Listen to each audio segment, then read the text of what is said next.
ओम सदाशिवसमारंभां शंकराचार्यमध्यमाम् अस्मदाचार्यपर्यन्तां वन्दे गुरुपरम्परां। गुरुर्ब्रह्मा गुरुर्विष्णु गुरुर्देवो महेश्वरः गुरुसाक्षात् परं ब्रह्म तस्मै श्रीगुरवे नमः। ओम सहना भवतु सहनो भुनक्तु सह वीर्यं करवावहि तेजस्विनावधीतमस्तु मा विद्विषावहि। ओम शांति शांति शांति।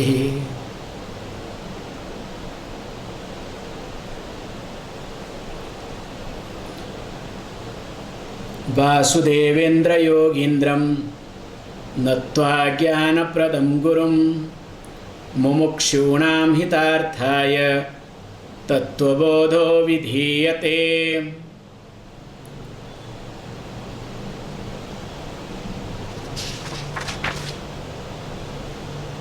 मदीय शरीरं मदीयाः प्राणाः मदीयं मनः च मदीया बुद्धिः मदीयम् अज्ञानम् इति स्वेन एव ज्ञायते।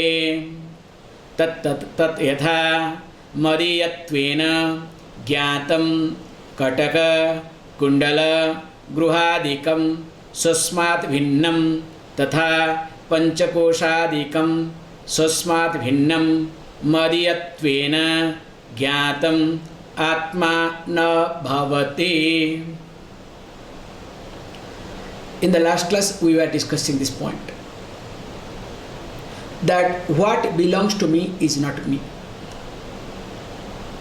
So the body belongs to me, whether it is a gross body, subtle body or causal body. The pranas belongs to me, the mind belongs to me, the intellect belongs to me. Even if that I do not know, the ignorance, that also belongs to me. When I say I am ignorant, means ignorance belongs to me. So because it belongs to me, definitely it is not me. And the logic was being given as I look at that Kataka Kundala, the bangle, the earrings, the house, as I see that they belongs to me, but in reality they are not me. There is a difference between what is mine and me. So the difference mine and me to be understood very carefully. Unfortunately, what happens? People think that what is mine is me. That's why they think that mine is extension of me, and which is very much reflected with reference to children. So the child is, generally parents think child is extension of parents. So remember, they are mine, but because I think they are extension of me, I consider as me. That's why you live only for children. Finally you discover children never bother, or children have their own life, they have to live for something, and later on the conflict happens. So to highlight this point, that wherever there is sense of mind or whatever you think that it is yours, that cannot be you at all. Okay? If this is the case, then who am I? So that was the question yesterday we discussed. Atma tarhi kaha. So moment it comes that Atma tarhi kaha, of course answer comes very nicely. Satchite Ananda Swarupa. So when the question is asked, then tarhi, then who am I? Or what is Atma? So in answer the teacher says Swarupa. Swarupa means nature. So that means Atma's Swarupa is the nature of me, or its nature is what? Sat Chit Ananda. So Sat means the existence, Chit we say consciousness, awareness, and Ananda fullness, happiness. Actually this should be enough, but as usual the student is not that qualified. Again he goes one step ahead. Okay, I understand, but that but destroys everything. Okay, so what is that? He says Sat Kimit. So again when he asked the question, सत्किं कालत्रयेपि तिष्ठति इति सत्. Okay, that which exists in 3 periods of time. So when we say that which exists in 3 periods of time, we need to be really very carefully to understand this thing, which was discussed earlier. Atma Satya Tada Anyat Sarvam Mithya iti. I hope you remember, long back we discussed, okay? Atma Satya Tada Anyat Sarvam Mithya iti. So this Satyam, that's why I left it there. I want to give the link here so that it becomes easier to go back there. So when it says Atma Satya Tadanyata Sarvam Mithya iti. So here it says that is called Sat here. That which exists 3 periods of time. Just let us look at the Satyam and Sat. We know that is called truth. In our day-to-day life, let us say. We say that is called truth. That which exists, that which never falsifies. Suppose I say something now. After 5 minutes or 10 minutes, it falsifies. Can you call that my statement is true? Can you say that it is truth? Once it starts falsifying, that means it is no more truth. The example that I give all the time, you know this, that let us say in 5 minutes there will be rain. So when I say that in 5 minutes there will be rain, now you can have double benefit here, because if physically you are here, they will think, oh, Swamiji has got some ESP. Now you must be knowing, now in 5 minutes rain will come. Now you will give the benefit of doubt to me because of me being a Swami and maybe I have ESP. So till 4 minutes 59 seconds my statement is true. Once it becomes 5 minutes and there is no rain, what happens to my statement? My statement falsified. Just observe this point. That means till 4.59 seconds, 4.59 minutes it will be, 4.59 minutes. That means this statement that I made was as though true. But in time, it falsified. That is what we saw. Atma Satya Tad Anyat Mithya iti means whatever you see in this universe, what you call as house as true. Is there anything called house? Yes, that long it is house, like till 5 minutes.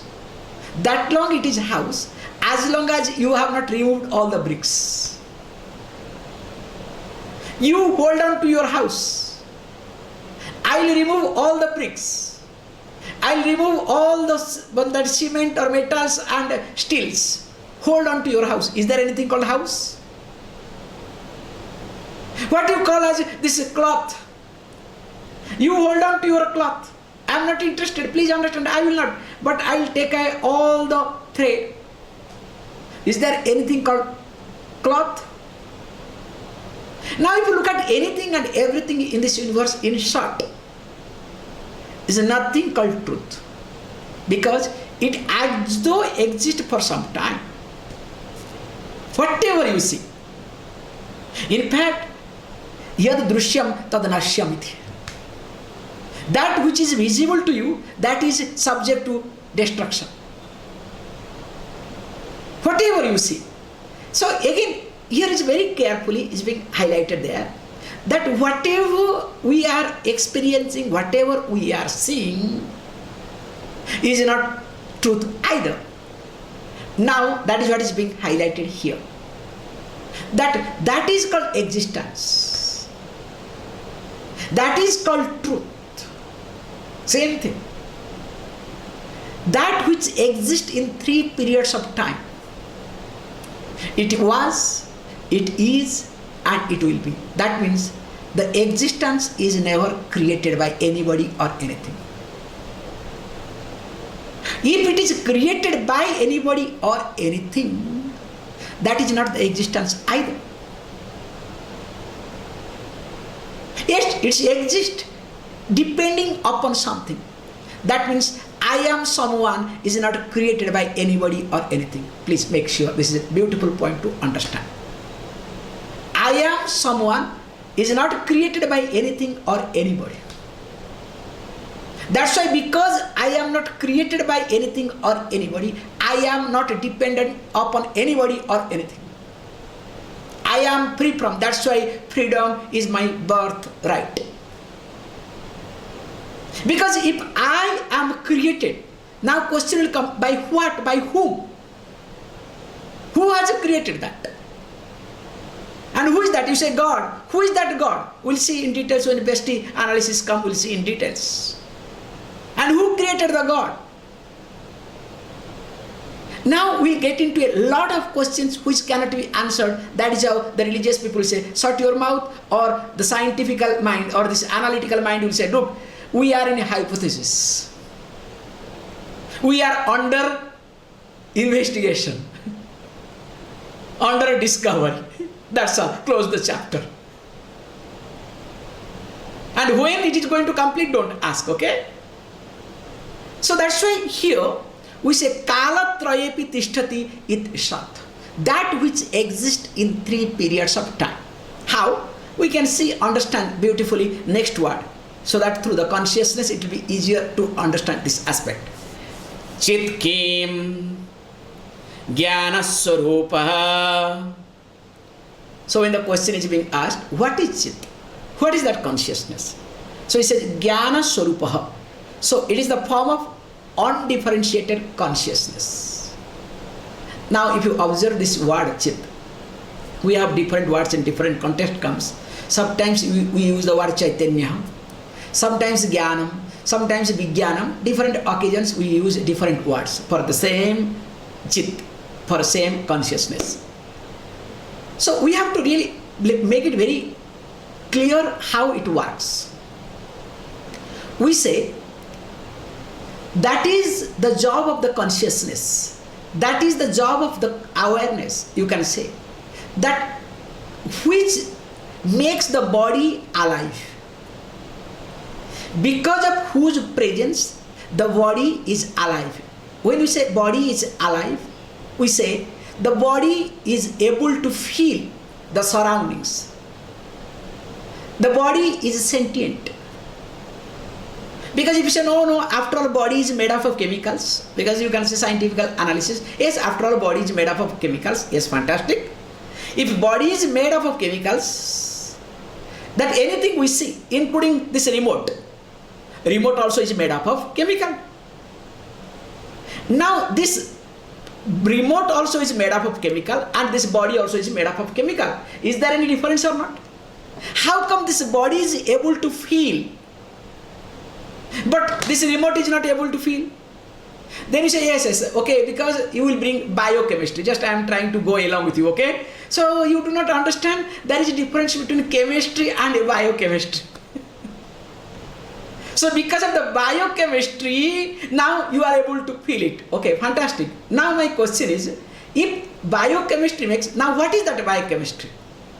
That's why we come to this point, please understand. Whatever makes the body alive, whatever makes the body to be sentient is called consciousness. Now, okay, I want to know really what is this consciousness and which makes this body sentient. We need to really look at little bit analytical way, because this is how the situation moves in life. Because the question comes. See, when we look at this consciousness part, generally we think maybe the consciousness is the part of the body, property of the body. Because this is, I am trying to talk, different philosophies here, okay? There are schools of philosophies are involved in this argument. Maybe this is part of the body, maybe this is property of the body. Then somebody say, no, this is created in body. Like, how this enzymes, fluids and other things are created in this body. Yes, fantastic. Everything is perfect, no problem. Remember, first thing you have to understand, it is not a part of the body. That is what we discussed in details. It is not like, my hair or nail or nose or hand or anything. So I can do all these things, cut it and grow. It is not like that.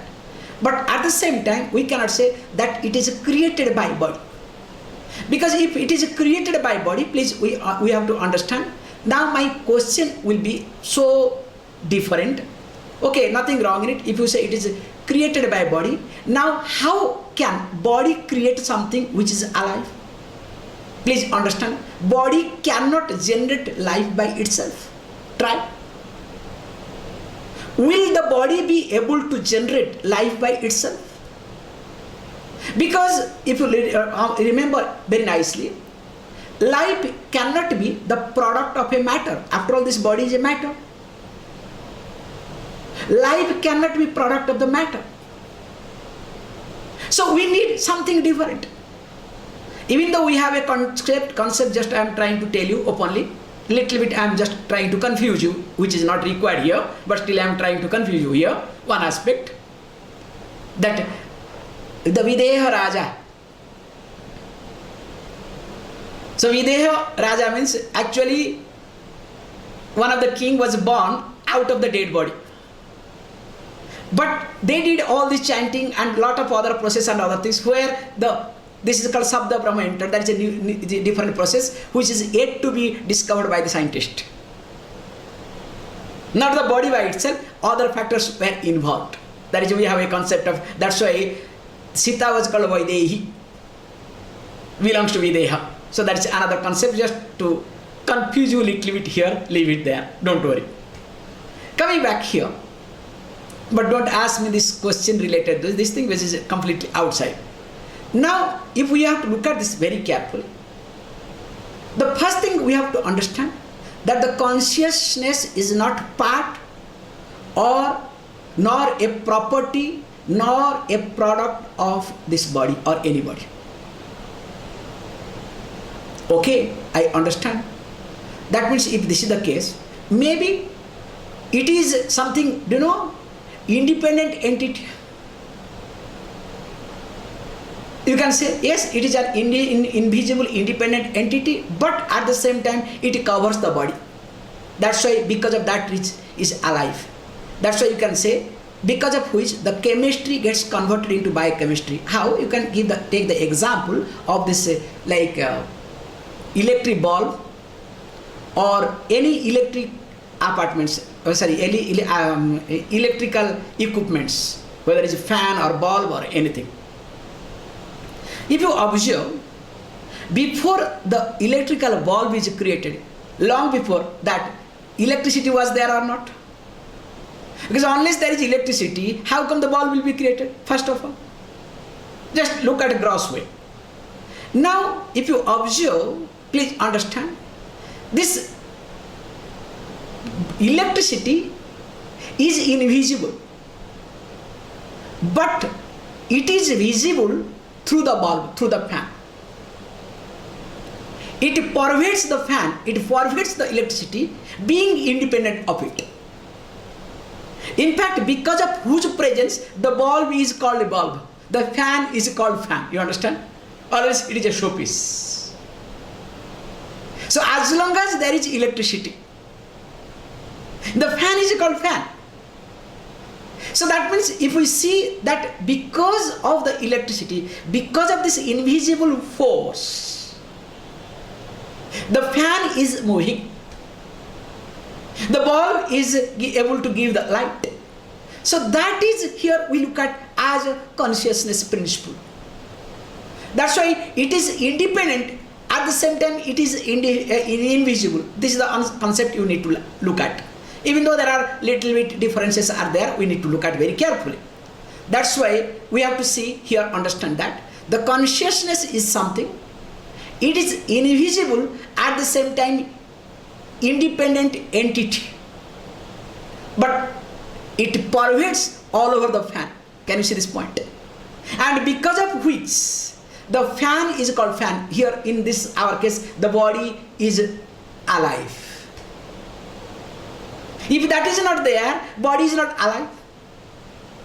So that's why we need to look at this thing. It is something invisible. At the same time, it is independent entity, and it pervades all over the body, but at the same time makes it alive.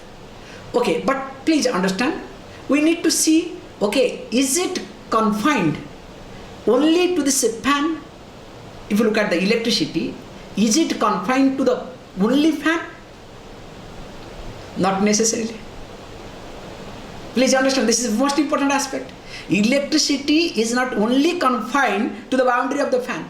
Electricity is confined to everywhere. Can you see this point? Means wherever the electricity factors are involved.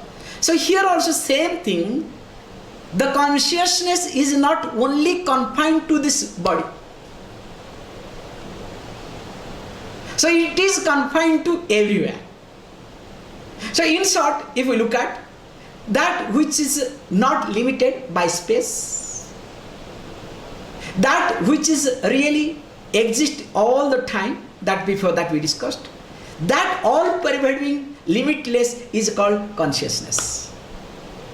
So that means we have to be very careful to understand that it is not only invisible, it is independent, and it is all pervasive.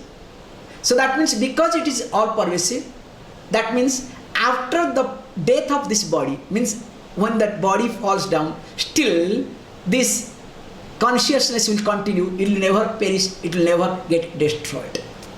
Like when the bulb gets destroyed, along with the destruction of the bulb, the electricity never gets destroyed. Can you see this point? So that means we have to be very clear that this, as the electricity is not limited or does not goes through the destruction as the bulb goes through, so also here the consciousness is something never limited by time, is not destroyed in time either. So that means we have to see, understand this point, that this consciousness, because of whose presence I am conscious, because of whose presence this body is alive, and because of whose presence everything moves, like the electricity and bulb relationship, and that consciousness is me. Okay, interestingly says, okay, if that is the me, I need to see, really understand. That's why in different occasions says that I witness because of that reason. That's why I am something, I am called here Jnana Swarupaha. So when I am Jnana Swarupaha, so I need to understand that me as the consciousness. Because consciousness and me are not different. Because if I am different from consciousness, this is where the problem happens. That's why I come to a conclusion, this is called Neo Vedanta, that I go to experience. That's why I get into experience oriented. This is called Neo Vedanta approach. So every experience becomes you. That's why they say, oh, I need to experience myself. Please understand, when you want to experience yourself, that means what? You are not a Jnana Swarupa. You are not the undifferentiated consciousness, because in experience, please understand, there is a drushya and there is a druk. So when there is a druk and drushya, that which is to be seen, druk means the one who is the seer. So if there is a duality, that there is a differentiation. That's why what you experience is not you. That's why I cannot be experienced. Because the more you try to experience yourself, this is called Neo Vedanta, you need to experience yourself. The more you try to experience, you are not really experiencing yourself. You are experiencing that is other than you. So that's why, may you know here, I am the druk, I am not drushya. I am the seer, and that seer is me. Okay, what is that? That's why to understand this thing, we take the help of this neti methodology of teaching. So neti means na iti. And of course it leads to a different problem also equally. Na iti means not this, not this. Whatever you say, you ask the question, okay, I understand everything, but what? Yeah, I don't have to experience. Then what should I do? Then who am I? What is me? So the methodology of teaching says, yes, whatever you hold on to, Whatever you say that is you, that is not in reality. If you say you are mind, no. You are experience, no. You are memory, no. You are anything you say, that is not. Then whatever is not, please understand, then because whatever you say is other than you. But unfortunately, this gets into another mode. People say, okay, neti, neti, neti. This is what called Neo Vedanta or confused Vedanta, which is part of Buddhism, I'm sorry to say. Then what? I am nothing. Because neti, neti. Not this, not this. Yeah, not this, because you are holding on to something. That's why to negate that, we are saying nothing, neti, neti. Noiti, noiti. Not this, not this. But that does not mean that you are nothing. But unfortunately what they do is, they come to a conclusion and they say that, oh, I am nothing. That's why people dwell upon this nothingness in their life. That's why, may you know, you are the Jnana Swarupa, because we never highlight about nothingness at all. So noiti, noiti is only used, neti, neti methodology is being used to make sure that you don't have to hold on to anything. You don't have to be you do not have to entertain any conclusive idea in your life either. Okay, I understand all these things, but life is not interesting. It's very painful. Who says? That's why he says, don't worry. Also another one is that Ananda. So what is it? Ananda kaha sukha swarupaha. So that means it is the form of happiness, fullness. It says beautifully here, if you look at this you as such, at the same time neti, neti. If you say neti, neti, not this, you end up in nothingness. But here is nothingness, here is fullness. This is the problem with the people. The fullness, because this is what I always highlight, now also I must say this thing point. You know, unless a person becomes rebellious, cannot start a new religion, a new practice, a new way of thinking. Some rebellious attitude has to be there. And when you are rebellious, what you do? Just observe yourself. Suppose you are rebellious. So whatever your nearer one, your dearer one, or whom you respected, not respected, whom you respected, okay? Definitely you will do against of that. If that person, like we have very beautiful, in India we have, we, especially Hindus, let us say, in Vedic culture, we worship the Lord Sun, facing east. Now a group became rebellious, we must do something different. So what is to be done? So instead of facing east, let us face towards west and do the prayer. Because this group worshipped sun, now we should not worship sun, we must worship moon. Just opposite. Including, I am not telling you jokes, you will be shocked and surprised to know that we eat on the leaf. For example, banana leaf, just I am telling you, mainly banana leaf I am taking, any other leaf also. We eat in the leaf, on the leaf, where the chlorophyll part is on the top portion is on the top. There is a lot of scientific reason. No. So we have to be rebellious, you understand? So what? We must eat opposite way. And what is the logic? Because if the leaf is outside, all the birds and everything will do the droppings and it is dirty. So that's why underneath nothing happens. That is more healthier. You understand what sort of absurdity, what sort of example they give. Why? The reason is because when you are rebellious, so you have to do something differently. Unless you do differently, you cannot establish your standpoint, your position. That is how the new religion approach. Any religion. And of course, later on it gets accepted. So when I am fullness, this is the most important aspect. I am the fullness. I am the completeness. Which is being presented sometimes as Purnamadaha, as zero, let us say. As a circle, not zero, as a circle. The fullness is being presented as a circle. Now this circle is being highlighted by other religious people or other rebellious people. I won't say religious, other rebellious people. What? As nothingness.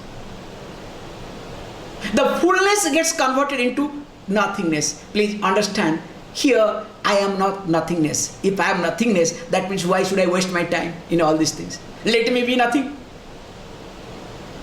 So here I have to understand that I am that which exists in 3 periods of time. If the bulb goes away, still the electricity continues. At the same time, I am invisible.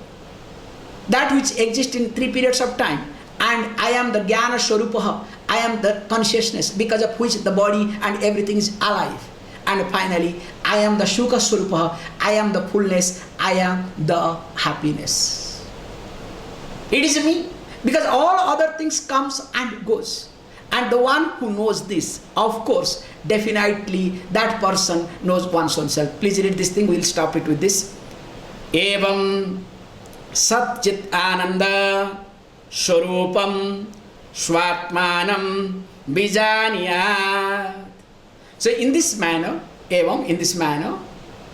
that Sat Chit Ananda Swarupam Swatmanam Bijaniyat, may one know one's own self to the nature of Sat, Chit and Ananda. Not the way we look at ourselves, the way we think about ourselves, or the way we want to or we experience about ourselves.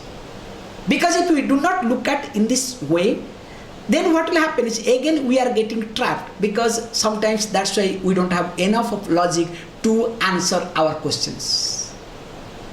That's why if you observe, especially a religious person becomes completely helpless at a given time. And especially when the person starts questioning one's own self. When the person starts questioning the system. To be very honest, in this regard, Hinduism is a unique approach, because Hinduism is not a religion, it is a way of living. Because here, every religious aspect, what we call as religious aspect here, allows you to question yourself, allows you to question your process. Because being the way of living here. So that's why may you know that you are Sat, you are Chit and you are Ananda Swarupa. Okay, I understand. Everything is fantastic. Then what about this God? Because after all that plays a big role. With this, I'll say this Vyashti Vicharaha, as we discussed before, that this text in the beginning it was called Mangala Charanam prayer verse. Then after that came straight away that Adhikari. After Adhikari did the analysis of Vyashti Vicharaha. Means who am I?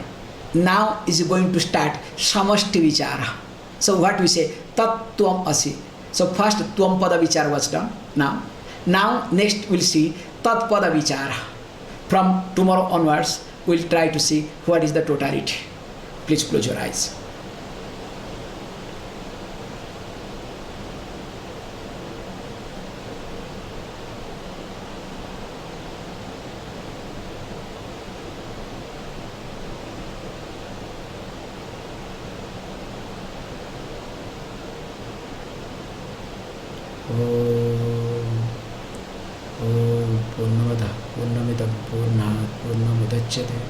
पूर्णस्य पूर्णमादाय पूर्णमेवावशिष्यते। ओम शांति शांति शांति।